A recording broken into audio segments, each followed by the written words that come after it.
For those of you who've never met me, I'm sorry I didn't introduce myself. My name is Justin McVeigh. I'm one of the pastors here at Sandals Church. Random fact about me. Believe it or not, I am an introvert. Now, I know that sounds crazy for some of you who know me, who've seen me speak before. You're like, Justin, you get up there and you talk and you talk and you talk, and sometimes we think you're never gonna shut up. How can you tell us that you're an introvert? And the truth is, I love getting up here. I love speaking, but there's a key difference between being up here and speaking to thousands of people versus having a one-on-one conversation. The difference is that in a one-on-one conversation, you guys talk back. And there's something about that like when I get in a one-on-one conversation and I'm trying to engage people and I want them to like me and I want to ask the right questions and I don't want to come off looking awkward, I just get nervous. And I'm telling you, my heart starts beating, my hands get a little sweaty, and I'm just awkward. All right, I'm just awkward. I'm sorry. And if you don't believe me, just talk to my wife. She reminds me about it quite often. All right, she is like a raging extrovert. She could carry on a conversation with a brick wall, all right? And the brick wall would feel loved and cared for. In fact, I call her my relational crutch. Because if I'm going into a conversation with another couple, I bring her along because she's got this superpower. She's got this superpower where she can actually ask people questions that are incredibly deep and incredibly personal, and they don't get offended. She'll ask a question and I'll be thinking, who do you think you are, a police detective? They're not gonna answer that. And before the thought can finish in my brain, the other people are going oh, thank you so much for asking. I'm like, if I asked that, you'd think I was a creeper, right? And somehow she gets away with it. And then she's just amazing like that. And it just reminds me of my own awkwardness. Literally, we'll be in a conversation with a couple and I'm doing my best. I'm nodding and I'm engaged and I'm oh yeah, paying attention, eye contact, all the stuff they teach you in Pastor 101, right?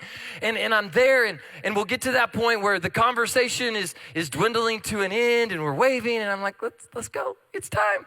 In-N-Out's waiting for us. I'm hungry, and I'm directing my wife and there's the hugs and the waves and we finally get away and we finally turn to walk and she'll elbow me. I'll be like, what? And she's like, you are so rude. I'm like, what do you mean? She's like, you're just so awkward.